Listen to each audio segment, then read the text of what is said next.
Hello दोस्तों, क्या हाल है। तो मैं क्वेश्चन नंबर 5 करा रहा हूँ आज। इस क्वेश्चन में हमको दिया है 2000 रुपये का, हमने दे रखा प्रिंसिपल और 15% के रेट पे, और टाइम दे रखा 2 साल, और जो तीसरा साल है उसका 2/3 हिस्से लिया है, मतलब 2/3 लिया है। सपोज ये पूरा 1 साल है और इसके हम 3 हिस्से कर देते हैं। ठीक है, एक हिस्सा ये, एक हिस्सा ये, एक हिस्सा ये, 3 हिस्से हो गए, तो इसके हमने बस 2 हिस्से लिए। ठीक है, इसे कहते हैं 2/3, मतलब ये 2 और टोटल 3। ठीक है, आई होप समझ गए हम। और हमको इसका कंपाउंड इंटरेस्ट निकालना है 2/3 साल के लिए। ठीक, तो सबसे पहले हम 15% जो हमें रेट दिया है उसे हम फ्रैक्शन फॉर्म में कन्वर्ट करेंगे। 3/20, 3/20 आ गया। और ट्री मेथड से हमको पता है, ट्री मेथड से जो डिनोमिनेटर होता है जितने साल के लिए निकाल रहे हैं, यहाँ पे हम 3 साल के लिए निकाल लेंगे। जो तीसरा साल होगा, तीसरे साल को हम 2/3 में कन्वर्ट कर लेंगे, और तीसरा साल हम पूरा नहीं लेंगे, उसका 2 हिस्सा लेंगे। समझ रहे हो, यहाँ पे जैसे 2 हिस्से लिए, तो 3 साल का निकालने के लिए जो बेस में होता है उतने साल पावर में लिख देते हैं उसके। तो 2 का क्यूब 3 साल का निकालना है, तो वो होता है 8000 हो गया। ठीक है, अब ये पहला साल, ये पहली लाइन पहले साल को डिनोट कर रही है, दूसरी लाइन दूसरे साल को, और तीसरी लाइन तीसरे साल को। ठीक है, और 8000 का 3/20 करेंगे, जो रेट है हमारा। तो 8000 का 3/20 करेंगे, तो एक बार मैं आपको साइड में करके दिखा देता हूँ, बार बार नहीं करूँगा, समझ जाना। इसमें तो आप होशियार हो ही अगर आप किसी कॉम्पिटेटिव एग्जाम की प्रिपरेशन कर रहे हो। ठीक है, और ये 2 4 8, 400, 4 3 12। तो ये फर्स्ट ईयर के लिए 1200 हो गया, और ऐसे ही सेम सेकंड ईयर के लिए 3/20, 3/20 ऑफ 8000। तो सेकंड ईयर के लिए 1200 हो गया, थर्ड ईयर के लिए भी 1200 हो गया।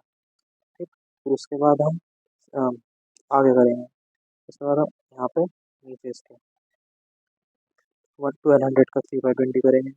1200 का 3/20 डायरेक्ट ऐसे 3/20, 2 6 12, 60, 6 3 18, 180 आ गया। 1200 का 3/20, फिर अब इन दोनों का 3/20 यहाँ पे लिखेंगे। और ये कॉलम पूरा फर्स्ट ईयर को डिनोट कर रहा है, ये कॉलम सेकंड ईयर को, ये कॉलम थर्ड ईयर को। तो यहाँ पे 1200 का 3/20 180, और यहाँ पे 1200 का 3/20 180, तो 180 180 360। ठीक, और 180 का 3/20 करेंगे, कितना आएगा? 9 27 आ गया। ठीक, आई होप यहाँ तक आपको सब समझ आया होगा। ठीक है, तो मैंने जैसा आपको बताया, ये पहला कॉलम फर्स्ट ईयर को डिनोट कर रहा है, ये सेकंड कॉलम सेकंड ईयर को, ये थर्ड कॉलम थर्ड ईयर को। तो थर्ड कॉलम के लिए हम ये थर्ड कॉलम की पहले तो वैल्यू देख लो, तीसरे साल में कितना आ रहा है। 7 7 8 3 2 5, और 1587 आ रहा है। तो 1587 का हम 2/3 करेंगे। हमें 2/3 निकालना है ना, थर्ड ईयर का पूरा नहीं चाहिए। 15 2 6 9 7 529। तो ये थर्ड ईयर का आ गया हमारा कंपाउंड इंटरेस्ट 1058। ठीक, तो फर्स्ट ईयर का हो गया हमारा 1200, दिखाई दे रहा। फर्स्ट ईयर का हो गया हमारा 1200, सेकेंड ईयर का हो गया हमारा 1200, 1200 प्लस 180। ये हो गया हमारा 9 8 3 1 1380, या 1380। और थर्ड ईयर का जैसे हमने अभी निकाला, 1058।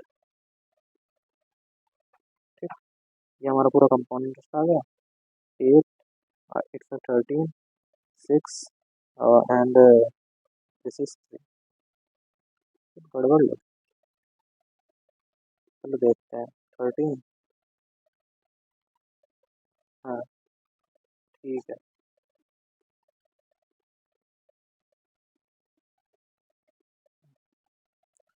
तो जो हमें 8000 वैल्यू गिवन है, 8000 मतलब जो गिवन नहीं, मतलब जो हमने निकाली, तो हमें 8000 की वैल्यू पता है। 8000 हमें गिवन है इसकी वैल्यू, मतलब प्रिंसिपल की 20,000। ठीक है, तो हम क्या करेंगे, हमें निकालनी किसकी, 3638 की।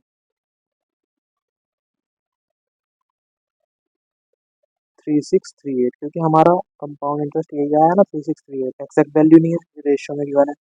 तो 20,000 अपॉन 8,000 इंटू 3638, तीन जीरो से तीन जीरो डालो, 4 2 8, 4 5 20, टू से ये काटो, 2 1 2 और 2 8 16, 2 1 2, 2 9 18, और जब हम इसको मल्टीप्लाई करेंगे तो हमारा आंसर आएगा 45, 45,